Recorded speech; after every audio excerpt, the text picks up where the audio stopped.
আজকে আমরা তোমাদের যারা এইচএসসি পরীক্ষার্থী আছে তাদের প্রথম পত্র অর্থনীতির আমরা কিছু এমসিকিউ মানে মোস্ট ইম্পর্টেন্ট এমসিকিউ সলভ করবো। তো চলো আমরা দেরি না করে শুরু করে ফেলি। প্রথমে হচ্ছে আমাদের যেটা আছে সেটা হচ্ছে দ্রব্যের পরিবর্তিত চাহিদার সাথে বলছে, এখানে কি ভালো করে বুঝতে হবে, এটা হচ্ছে যে দ্রব্যের পরিবর্তিত চাহিদার সাথে যোগানের সামান্যতম সমন্বয় সাধন সম্ভব নিচে কোন ধরনের বাজারে, মানে সামান্যতম সমন্বয় সাধন করা। ঠিক আছে, তাহলে আমরা একটা জিনিস জানি যে দীর্ঘকালীন বাজারে কি করা যায় বা স্বল্পকালীন বাজারে মানে সবগুলো উপাদান পরিবর্তন করা যায় না, শুধুমাত্র যে আমাদের পরিবর্তনীয় যে সকল উপাদান আছে সেগুলো এবং স্থির উপাদান। ঠিক আছে, তাহলে স্থির যে উপাদানগুলো আছে এইগুলোর মধ্যে বা পরিবর্তনীয় উপাদানগুলোর মধ্যে থেকে কিছুটা আমরা দুইটার মধ্যে একটার কিছুটা পরিবর্তন করতে পারি শুধুমাত্র, সেটা হচ্ছে স্বল্পকালীন বাজারে। দীর্ঘকালীন বাজারে সবগুলো উপাদানই পরিবর্তনশীল। ঠিক আছে, তাহলে আমাদের এটা হচ্ছে গিয়ে বলছে যে যোগানে সামান্যতম সমন্বয় সাধন করা যায়, এটা কোন ধরনের বাজারে? স্বল্পকালীন বাজারে। এটা হচ্ছে গিয়ে আমাদের, আর অতি স্বল্পকালীন বাজারে কোনো ধরনের পরিবর্তন করা সম্ভব হয় না। তাহলে আমাদের প্রথম অ্যান্সার হচ্ছে কি খ নাম্বার, এটা হচ্ছে খ নাম্বার অ্যান্সার।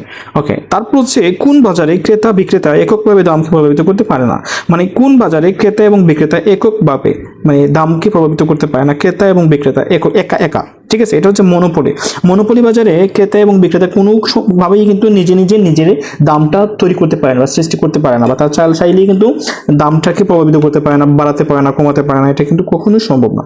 তাহলে এটা হচ্ছে আমাদের মনোপলি বাজারে, এটা হচ্ছে মনোপলি বাজার। ভালো করে কিন্তু সব ধরনের বাজারের মানে সংজ্ঞা ডেফিনিশন ভালো করে দেখে যাবো পরীক্ষার আগে আজকে রাত্রে। তারপর হচ্ছে স্বল্প সংখ্যক বিক্রেতা কোন বাজারে থাকে, মানে স্বল্প সংখ্যক বিক্রেতা কোন বাজারে থাকে, তাহলে এটা হচ্ছে আমাদের জন্য অনেক বেশি ইম্পর্টেন্ট। অলিগোপলি বাজারে খুব কম সংখ্যক বিক্রেতা থাকে। ঠিক আছে, যে স্বল্প সংখ্যক বিক্রেতা মানে খুব কম, হাতে গোনা যায় এরকম টাইপের বিক্রেতা যে বাজারে থাকে হচ্ছে অলিগোপলি বাজার বলে। তাহলে আমাদের হচ্ছে কি কোন নাম্বার অ্যান্সার। পূর্ণ প্রতিযোগিতামূলক বাজারে ফার্মের বিক্রয় বৃদ্ধির সাথে সাথে মোট আয়, ভালো করে বুঝতে হবে। পূর্ণ প্রতিযোগিতামূলক বাজারে ফার্মের বিক্রয় বৃদ্ধির সাথে সাথে মোট আয় কি হয়, মোট আয়টা আমাদের কিরকম কি হয় এটা আমাদেরকে জানতে হবে। তাহলে মোট আয়টা হচ্ছে গিয়ে নির্দিষ্ট হারে বাড়ে যখন কোন বাজারে? পূর্ণ প্রতিযোগিতামূলক বাজারে ফার্মের বিক্রয় বৃদ্ধির সাথে সাথে মোট আয়টা নির্দিষ্ট হারে বাড়ে। তাহলে এটা হচ্ছে আমাদের ঘ নাম্বার অ্যান্সার। মনোপোষণী বাজারে ক্রেতার সংখ্যা কতজন থাকে, আমাদেরকে এটা ভালো করে জানতে হবে। মনোপোষণী বাজারে মাত্র একজন ক্রেতা থাকে, এটা ভালো। কোন বাজারে ক্রেতার সংখ্যা একজন? মনোপোষণী বাজারে। আচ্ছা, তারপর হচ্ছে স্বল্প সংখ্যক হচ্ছে গিয়ে মনোপলি অলিগোপলি, এটা আমাদেরকে ভালো করে বুঝতে হবে। এবং হচ্ছে গিয়ে কোন বাজারে মাত্র কোনো একা মানে কোন ক্রেতা বিক্রেতা কোনোভাবে দাম প্রভাবিত করতে পারে না, এটা হচ্ছে মনোপলি। আর স্বল্প সংখ্যক মানে বিক্রেতা থাকে অলিগোপলি, আর হচ্ছে মনোপোষণী বাজারে ক্রেতার সংখ্যা মাত্র একজন ক্রেতা থাকে। ওকে, সাবান কোন ধরনের বাজারে অন্তর্ভুক্ত? সাবান এটা কি? সাবান কোন ধরনের বাজারে অন্তর্ভুক্ত? এটা হচ্ছে পূর্ণ প্রতিযোগিতামূলক বাজারে অন্তর্ভুক্ত, কারণ সাবান হচ্ছে এমন একটি দ্রব্য যেটা সব ধরনের বিক্রেতা সব ধরনের বাজারে কিন্তু পাওয়া যায়। আর পূর্ণ প্রতিযোগিতামূলক বাজার হচ্ছে কি বৈশিষ্ট্যই হচ্ছে সব বিক্রেতা সমজাতীয় দ্রব্য উৎপাদন করবে বা বিক্রি করবে। তাহলে এটা হচ্ছে আমাদের পূর্ণ প্রতিযোগিতামূলক বাজার। একচেটিয়া বাজার কি এখানে আর বলছে যে আচ্ছা ওকে, আমরা এখন একটু দেখি। আচ্ছা, একচেটিয়া বাজারের এ আর কি বলছে? একচেটিয়া বাজারে এ আর ফার্মের চাহিদা রেখা এম আর রেখার আকৃতি কেমন হয়? তাহলে আমরা বুঝবো যে একচেটিয়া বাজারে কিন্তু এ আর এম আর যেটা আছে এটা কিন্তু এরকম হয়। আমি তোমাদেরকে দেখাই একটু, তোমাদেরকে আমি চিত্রগুলো দিই নাই, আমি দিয়েছি পূর্ণ প্রতিযোগিতামূলক বাজারে স্বল্পকালীন বাজার ভারসাম্যগুলো দিয়েছি, কিন্তু একচেটিয়া বাজারে দিই নাই। একচেটিয়া বাজার এরকম হয় যে এ আর এম আর এরকম, কিন্তু এ আর এম আর এটা হচ্ছে এ আর এটা হচ্ছে এম আর, মানে এ আর রেখা এম আর রেখার নিচে বা বেশি বোঝায় এম আরটা। তাহলে আমাদের এরকম হচ্ছে কি এ আর এম আর রেখা হয়। আর পূর্ণ প্রতিযোগিতামূলক বাজারে কিন্তু এইভাবে ভূমি অক্ষের সমান্তরাল হয় এ আর এম আর। ঠিক আছে, তাহলে ভূমি অক্ষের সমান্তরাল, তাহলে আমাদের হচ্ছে গিয়ে ডান দিকে নিম্নগামী, কি হবে? ডান দিকে নিম্নগামী। তাহলে তো এটা ডান দিকে নিম্নগামী না, এই যে ডান দিকে নিম্নগামী, তাহলে হচ্ছে আমাদের এটা হচ্ছে এ আর এম আর রেখা ডান দিকে নিম্নগামী হবে।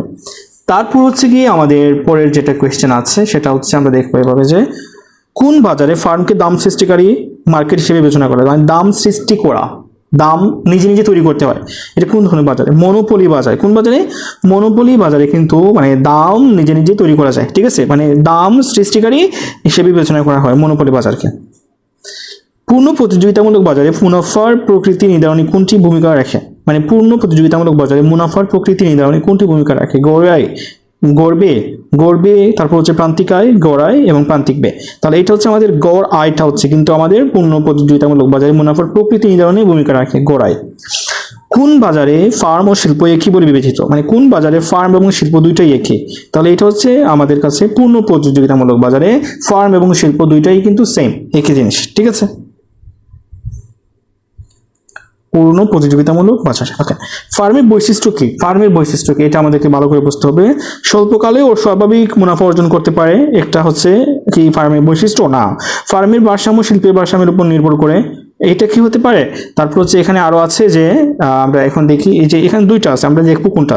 স্বল্পকালে অস্বাভাবিক মুনাফা অর্জন করতে পারে ফার্মের বৈশিষ্ট্য, এটা কিন্তু আমরা দেখেছি যে ফার্ম স্বল্পকালে পূর্ণ প্রতিযোগিতামূলক বাজার স্বল্পকালে অস্বাভাবিক মুনাফা অর্জন করতে পারে, স্বাভাবিকও পারে। ফার্মের ভারসাম্য শিল্পের ভারসাম্যের উপর নির্ভর করে, এটা আমরা কখনো পড়ি না এরকম টাইপের কোনো কোয়েশ্চেন। তারপর হচ্ছে কি এখানে দেখো কি আছে, পরেরটা হচ্ছে সবসময় স্বাভাবিক মুনাফা অর্জন করে। তারপর সবসময় কি স্বাভাবিক মুনাফা অর্জন করে? না, অস্বাভাবিক মুনাফা অর্জন করে, কখনো দাম লোকসান সহ মুনাফা অর্জন করে, মানে ভারসাম্য অর্জন করে। সব ধরনের বাজারে দামকে ব্যবহৃত করে না, এটা কোনোটাই না। আমরা ওই যে আগে পড়েছিলাম যেটা, যে স্বল্পকালে অস্বাভাবিক মুনাফা অর্জন করে, এটা হচ্ছে কি অ্যান্সার হবে। স্বল্পকালে অস্বাভাবিক মুনাফা অর্জন করে, এই যে এটা, যে ক নাম্বারটা অ্যান্সার হবে। তারপর হচ্ছে কি আমরা পরের যে কোয়েশ্চেনগুলো আছে 79, যেটা এটা হচ্ছে গিয়ে পাট সোনা ও তৈরি পোশাকের বাজার, মানে এটা হচ্ছে কোন, মানে কোন পোশাকের বাজার, এটা কোন ধরনের বাজার? পাট সোনা ও তৈরি, পাট সোনা তৈরি। পাট কিন্তু কি হয়? রপ্তানি করা হয়। সোনা যেটা, এটা কিন্তু বাইরে দেশে যায়। তৈরি পোশাক এগুলোও বাইরে দেশে যায়। তার মানে কি স্থানীয়, আন্তর্জাতিক বাজার, জাতীয় বাজার, 2-3 হওয়ার সম্ভাবনা অনেক বেশি। তাহলে আমরা একটু দেখতে পারি এখানে যে আমাদের হচ্ছে অ্যান্সারটা কি হতে পারে, আমরা একটু ভালো করে দেখি। অ্যান্সারটা হতে পারে হচ্ছে কি আমাদের এই যে এটা 2-3, ঠিক আছে, ভেরি গুড, এটা হচ্ছে আমাদের অ্যান্সার। তাই 2-3 মানে কি স্থানীয় বাজার তো হয় না, আন্তর্জাতিক বাজার, জাতীয় বাজার, সোনা, পাট সোনা ও তৈরি পোশাক, ঠিক আছে। আচ্ছা ওকে, তাহলে আমাদের এটা হচ্ছে 2-3, তাহলে ঘ নাম্বার অ্যান্সার। পূর্ণ প্রতিযোগিতামূলক বাজারে একটি ফার্মের ভারসাম্য বিন্দুতে এক বা একাধিক দ্রব্য থাকে, ক্রেতা ও বিক্রেতা দর কষাকষি।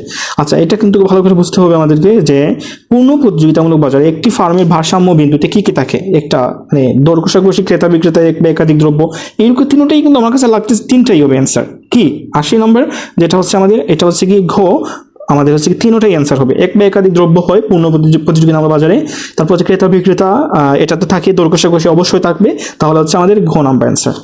একচেটিয়া বাজারে বলছে এখানে, একচেটিয়া বাজারে এআর এমআর রেখা নিম্নগামী হয়, ডান দিকে নিম্নগামী হয়, এবং এআর থেকে এমআরটা বেশি হয়, আর এলআর এমআর এটা কিন্তু হয় না, ঠিক আছে। তাহলে হচ্ছে আমাদের, আমার কাছে মনে হচ্ছে যে ক নাম্বার হবে, ঠিক আছে, ক নাম্বার। তাহলে আমরা এটা কিন্তু না, তাহলে এই দুইটা হচ্ছে কি আমাদের অ্যান্সার। তাহলে এটা যদি মানতেছে আমাদের ক, তাহলে এটা অ্যান্সার। আচ্ছা, তারপর হচ্ছে কি আমাদের যেটা আমরা করব এখন, সেটা হচ্ছে বাজার বলতে বোঝায় একটি নির্দিষ্ট স্থান। আমি বলেছি বাজার বলতে পণ্যকে বোঝায় না, একটি পণ্যকে কেন্দ্র করে লেনদেন প্রক্রিয়া, নির্ধারিত দামে দ্রব্য ক্রয় বিক্রয়, 2-3 হওয়ার সম্ভাবনা বেশি, ঠিক আছে, 2-3। বাট এখানে বলছে একটি নির্দিষ্ট স্থানও বলছে, তার মানে কি আমরা নির্দিষ্ট স্থানটাই কিন্তু অ্যান্সারটা হবে। তার মানে তিনটাই হচ্ছে আমাদের অ্যান্সার। একটি পণ্যকে বিবেচনা করা হয় বাজারে, নির্ধারিত দামে দ্রব্য ক্রয় বিক্রয় হবে, বাজার বলতে মানে একটা দাম সবাই জানবে, এবং হচ্ছে একটি নির্দিষ্ট স্থান থাকবে। আচ্ছা, তাহলে ঘ নাম্বার, তিনটাই। পরিধির ভিত্তিতে বাজারের শ্রেণীবিভাগ হলো, পরিধির ভিত্তিতে বাজারের শ্রেণীবিভাগ হলো পরিধির ভিত্তিতে, এটা ভালো করে বুঝতে হবে আমাদেরকে।